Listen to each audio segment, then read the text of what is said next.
축복된 무교절 대성의 절기가 돌아왔습니다. 오늘 여러분과 더불어서 무교절과 순환이라는 주제를 가지고 무교절에 대한 뜻을 다시 한번 되새겨보는 그러한 시간을 갖도록 하겠습니다. 3500년 전 모세 당시에 이스라엘 백성들이 애굽 땅에서 나와서 적과 꿀이 흐르는 가나안 땅으로 나아가는 그 노정에서 무교절이라는 절기를 정해주셨습니다. 그럼 구약의 모든 절기는 신약에 있을 일들에 대한 거울과 또 그림자라고 이렇게 성경은 표현하고 있는데요, 이 모든 지난날의 그 그림자의 역사가 결국 그리스도의 모든 삶 속에 그대로 또 투영되었던 것입니다. 그 유월절 지키고 난 그 다음날 이스라엘 백성들이 애굽 땅에서 나와서 홍해 바다를 이제 건너기까지 겪었던 이 모든 고난은 예수 그리스도께서 유월절 지키시고 그 다음날 십자가에 못 박히셔서 운명하시기까지 그 당하실 순환과 또 아픔과 희생에 대해서 이미 3500년 전 하나님께서는 기록하게 하시고 또 남기셨던 것입니다. 우리에게 보여주신 모든 그리스도의 그 행적은 우리에게 본이 된다고 했습니다. 우리도 또한 우리 사랑하는 시온의 가족들을 위해서, 하나님의 영광을 위해서 걸어갈 수 있는 그런 우리 모두가 또 되어야 되지 않겠습니까? 2000년 전 베드로나 그 예수님의 제자들은 죽는 데까지라도 주를 쫓겠나이다 하고 평화시에는 늘 그런 얘기를 예수님께 올렸습니다. 그러나 어떤 죽음에 이를 수밖에 없는 상황이 오니까 다 달아나 버렸습니다. 믿음이 가장 좋다고 했던 베드로마저도 예수님을 3번씩이나 부인해버렸습니다. 예수님은 그들의 모든 믿음과 마음을 잘 알고 계셨습니다. 그래서 미리 그들이 부인할 것이나 또 달아날 것에 대해서도 다 말씀을 주지 않았습니까? 우리의 그 연약함을 하나님께서 누구보다 잘 알고 계십니다. 본성은 그렇지 않더라도 어려운 상황이 왔을 때 다 이렇게 드러날 것을 이미 아시고 베드로에게도 닭 울기 전에 3번 너가 나를 부인할 것이다. 제자들의 부인도 당하시고 사도들 가운데서 또 가룟 유다는 예수님을 팔기까지 하고 말이죠. 또 제자들이 다 외면하고 달아나버리는 그런 환경 속에 얼마나 참 육적으로는 보면 다 의지할 만한 제자들이었고 또 죽는 데까지라도 주를 쫓겠나이다 했던 이런 신앙 고백을 했던 그들이었는데 말이죠. 내적으로는 이런 아픔이 계셨지만 또 외적으로는 육체의 그 괴로움과 고통, 또 대적자들의 그 수많은 희롱과 또 조롱, 또 십자가에 그 당하시는 그 아픔까지 내적인 아픔과 외적인 아픔이 전부 이렇게 겹쳐지는 말 그대로 순환의 순환이 연속되는 그러한 시간을 또 맞이하게 되었습니다. 그리스도의 자취를 따라간다, 그리스도의 본을 따른다 하면서 때로는 복음으로 말미암아서 고난이 오게 될 때 거기에서 신앙의 그 걸음을 멈추는 사람들이 왕왕 있습니다.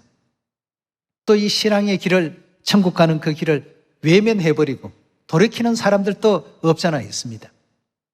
초대교회 당시에도 그랬고 오늘날 이 시대도 마찬가지입니다. 그러나 이 모든 고난을 우리가 잘 극복하고 이겨나갔을 때 그제서야 비로소 하늘나라의 영원한 영광의 면류관이 우리에게 주어지는 것 아니겠습니까? 그래서 이 무교절은 순환절이라고도 표현하죠. 이 무교절을 통해서 새언약 시대에는 금식하는 것으로 규례를 그렇게 또 정해 주셨기 때문에 우리가 또 이 규례 속에서 오후 3시까지 음식 먹지 않는 것만 해도 이렇게 힘드는데 그 모진 채찍질과 골고다까지 십자가를 짊어지시고 올라가신 그 그리스도의 삶을 한번 생각을 해 보십시오. 가장 존귀를 받으시고 영광을 받으시고 높임을 받으시고 찬송을 받으시고 영광을 받으셔야 될 그러한 하나님께서 무엇 때문에 이 땅까지 오셔서 이런 삶을 걸어가셨을까?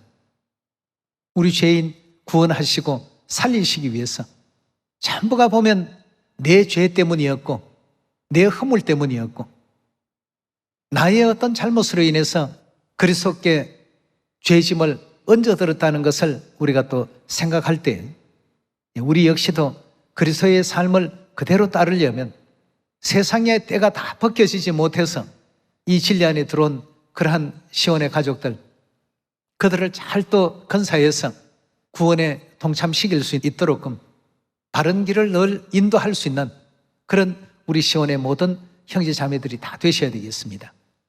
이 무교절은 그냥 절기로서만 의미를 가지고 끝내버릴 것이 아니라 그리스도의 삶을 우리의 삶으로 변화시켜서 우리 역시도 그 본을 따라가겠다는 이런 각오와 또 결의가 반드시 그 속에 있어야지만 아버지 어머니께서 주신 이 절기의 뜻이 온전히 또 완성되어질 수 있다고 볼 수 있겠습니다.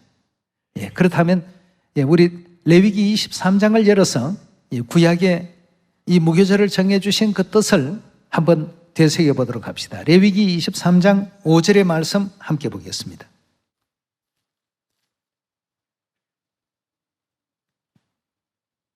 (23장 5절의) 말씀 보시면 정월 14일 저녁은 여호와의 유월절이요 이달 15일은 여호와의 무교절이니 7일 동안 너희는 무교병을 먹을 것이요 그 첫날에는 너희가 성회로 모이고 아무 노동도 하지 말지며. 여기 지금 보면 무교절은 무교병을 먹는다고 했습니다. 평상시에 먹는 떡은 부드럽고 소화도 잘 되는 떡인데 쓰디쓴 고난을 되새기 위해서 누룩 넣지 않는 떡과 선나물까지 아울러 먹는 이와 같은 절기가 무교절이었던 것입니다. 자, 그렇다면 이 무교절이 정해지게 된 그 이면에 그 뜻을 출애굽기 우리 14장을 통해서 확인해 보겠습니다. 출애굽기 14장. 출애굽기 14장 1절의 말씀 보시면 여호와께서 모세에게 일러 가라사대 이스라엘 자손을 명하여 돌쳐서 바다와 믹돌 사이에 비하히롯 앞 곧 바알스본 맞은편 바닷가에 장막을 치게 하라. 바로가 이스라엘 자손에 대하여 말하기를 그들이 그 땅에서 아득하여 광야에 갇힌 바 되었다 할지라.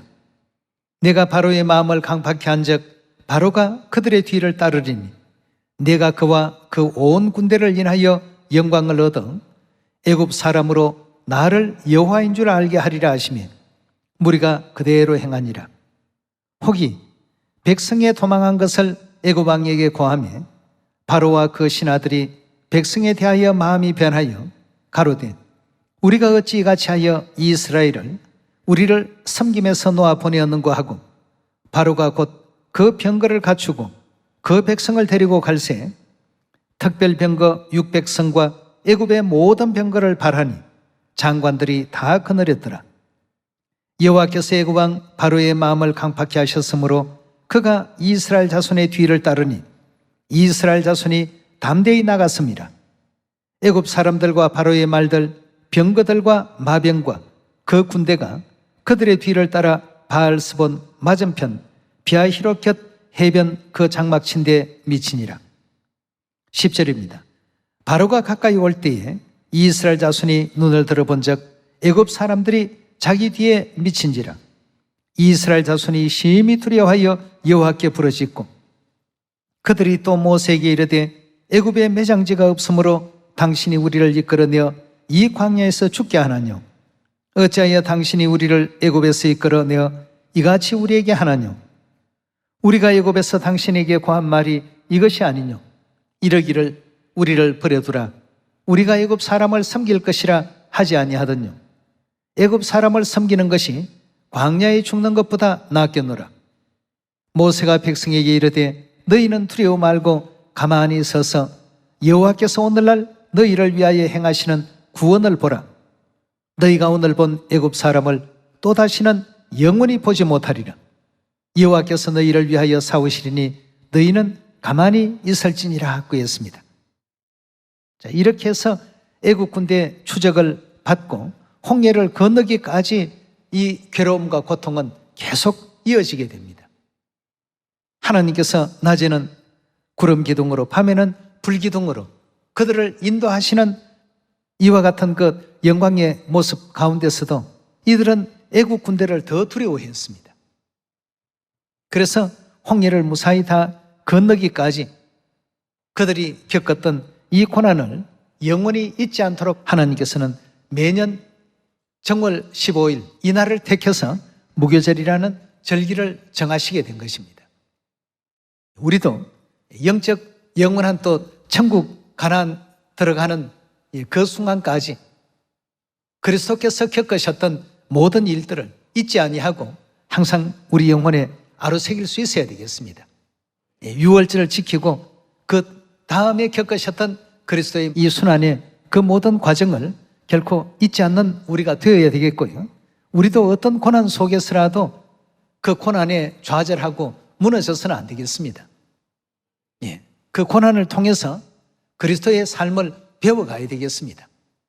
이 땅에 이런 삶도 이렇게 몸서리치도록 힘든데 인류를 살리기 위해서 십자가 짊어지신 그 그리스도의 마음이 어떠했을까? 아버지의 마음이 어떠했으며 어머니 마음은 또 어떠했을까? 항상 생각하면서 고난을 견디고 또 이겨나갈 수 있는 우리가 되어야 되겠습니다. 우리 구원을 위해서 그리스도께서 2000년 전 이 땅에 오셔서 걸어가셨던 몇몇 가지 그 사례만 확인해 보도록 합시다. 누가복음 23장 33절의 말씀 살피겠습니다.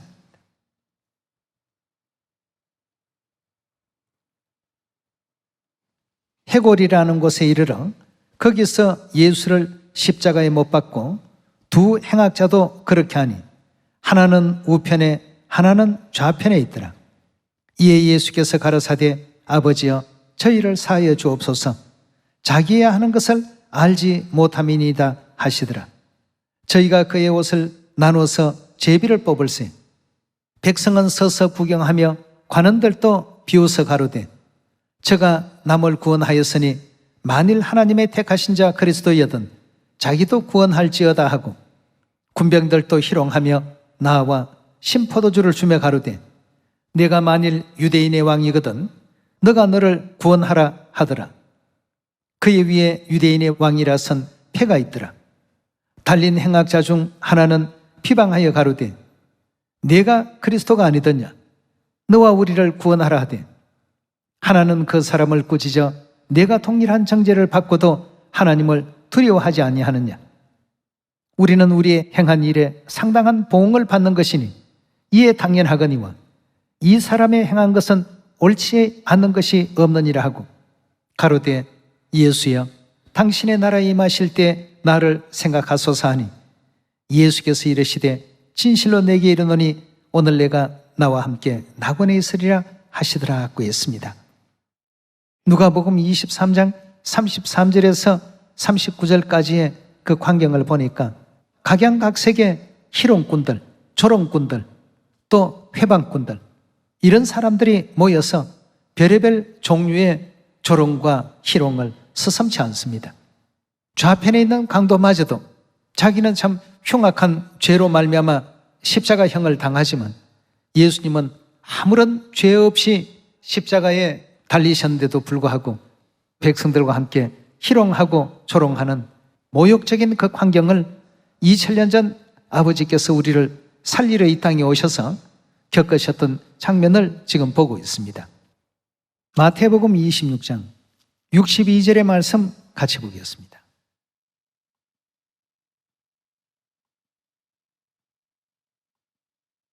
대제사장이 일어서서 예수께 묻되 아무 대답도 없느냐 이 사람들의 너를 치는 증거가 어떠하냐 하되 예수께서 잠잠하시거늘 대제사장이 가로되 내가 너로 살아계신 하나님께 맹세하게 하노니 너가 하나님의 아들 그리스도인지 우리에게 말하라.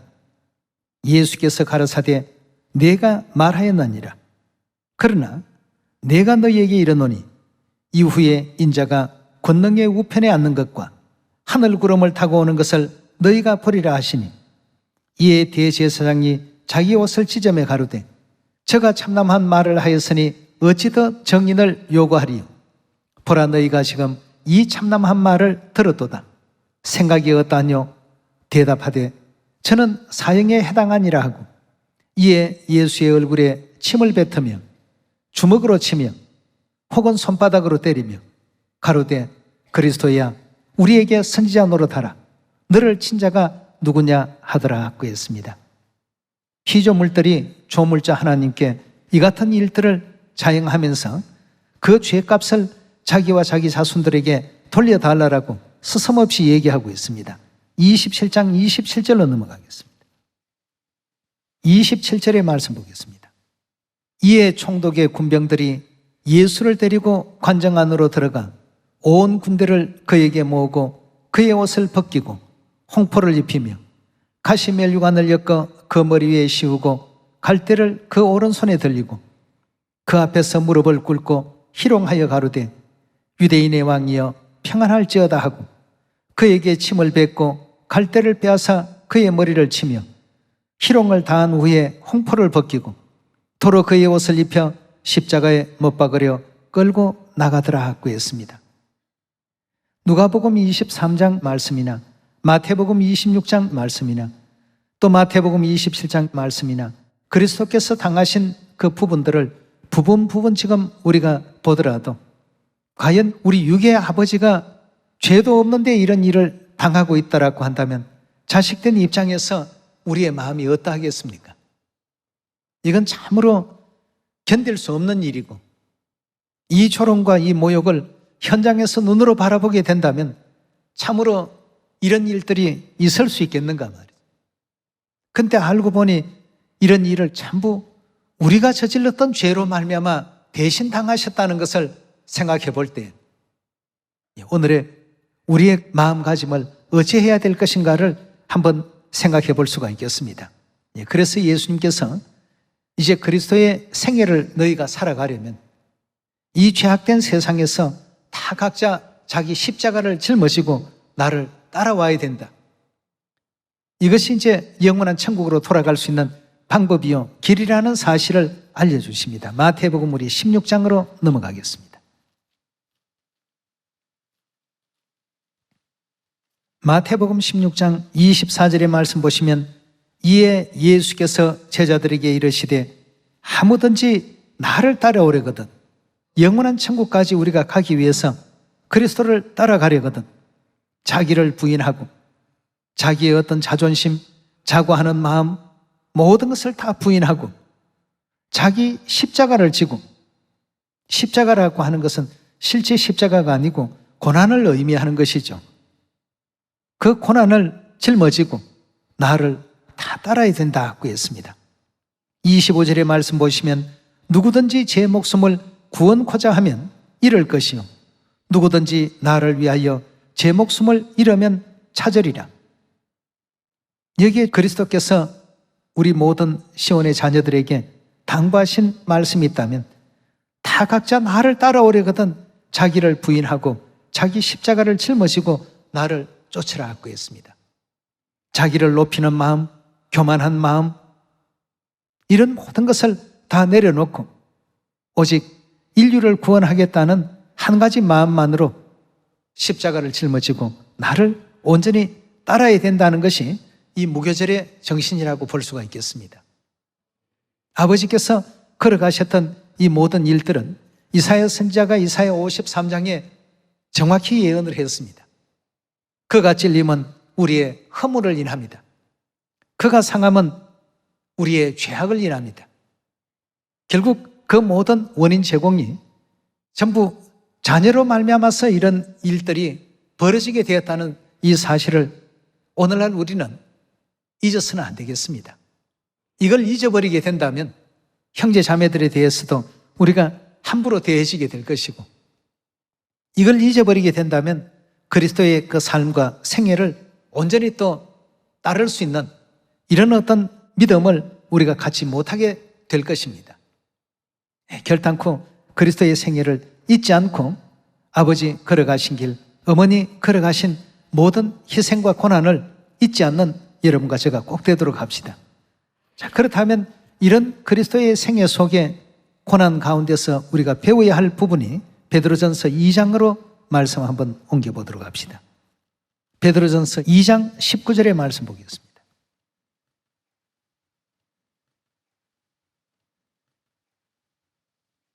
애매히 고난을 받아도 하나님을 생각함으로 슬픔을 참으면 이는 아름답다고 했습니다.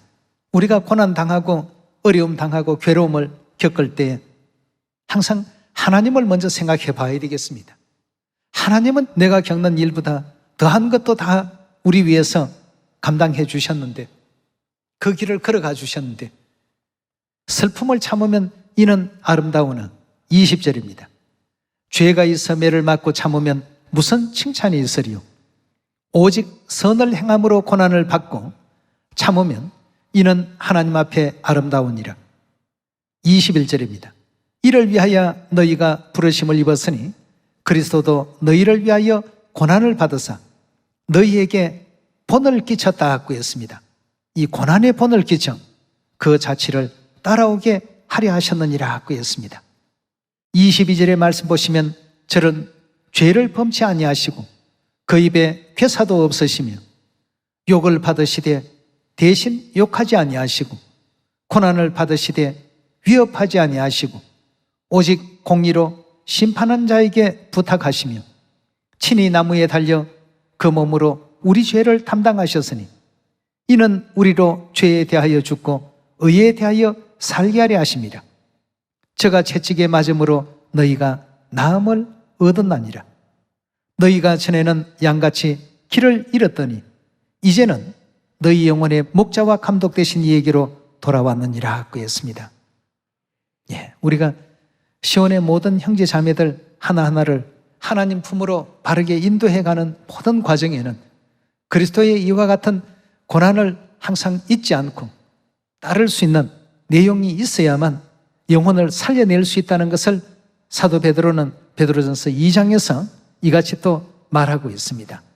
그래서 오늘 이 무교절 절기를 통해서 신약에는 하나님께서 그리스도의 그 생애를 조금이라도 잊지 말고 기억하라는 뜻에서 금식이라는 시간을 우리에게 또 허락해 주셨습니다. 마가복음 우리 2장 열어보도록 합시다. 잠깐의 금식입니다만 이 금식을 통해서도 많은 사람들은 힘들어하고 고통스러워합니다. 마가복음 2장 18절입니다. 요한의 제자들과 바리새인들이 금식하고 있는지라 혹이 예수께 와서 말하되 요한의 제자들과 바리새인의 제자들은 금식하는데 어찌하여 당신의 제자들은 금식하지 아니하나이까? 예수께서 저희에게 이르시되 혼인집 손님들이 신랑과 함께 있을 때 금식할 수 있느냐? 신랑과 함께 있을 동안에는 금식할 수 없나니 그러나 신랑을 빼앗길 날이 이르리니 즉 십자가에 운명하시는 것을 여기는 신랑을 빼앗기는 날이라고 이렇게 묘사를 했습니다. 신랑을 빼앗길 날이 이르리니 그날에 금식할 것이니라고 했습니다. 이 가르침을 따라서 이제 이 성령 시대에는 이 그리스도의 고난에 조금이라도 동참한다는 의미로서 오후 예배까지 이제 우리가 금식으로서 해마다 또 무교절을 기념하고 있는 그러한 가운데 있습니다. 단지 금식한다는 이 자체로서 끝낼 것이 아니라 이 금식하면서 생각을 한번 해보십시오.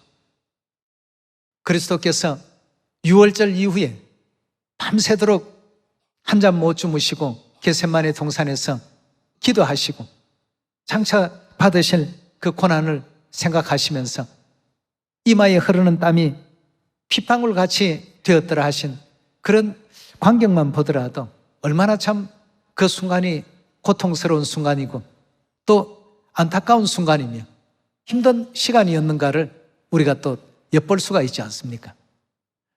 제자들에게 와서 보니까 다 졸고 있고 자고 있고 말이에요. 깨어서 나와 함께 시험에 들지 않도록 기도하라. 3번씩이나 와서 그런 제자들의 그 광경을 바라보게 될 때 얼마나 참 외로움이 크셨겠는가. 2000년 전 그 상황만 이렇게 놓고 보더라도 그 누구도 아버지의 그 아픔과 괴로움에 함께 할 사람이 없었습니다.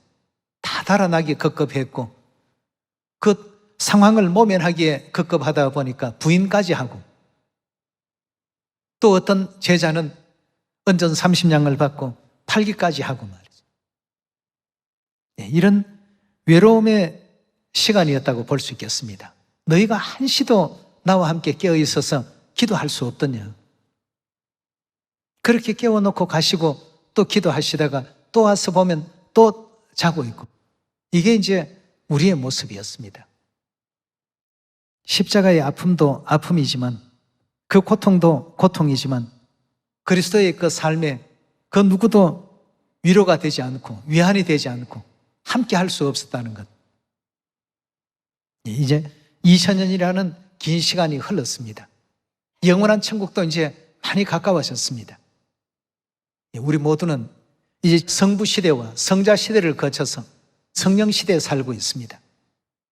지난날의 모든 일들을 다시 한번 생각하면서 그리스도의 고난에 기꺼이 함께 동참할 수 있고 그 길을 따를 수 있는 모두가 반드시 되셔야 되겠습니다. 베드로전서 5장 한 말씀만 더 찾읍시다.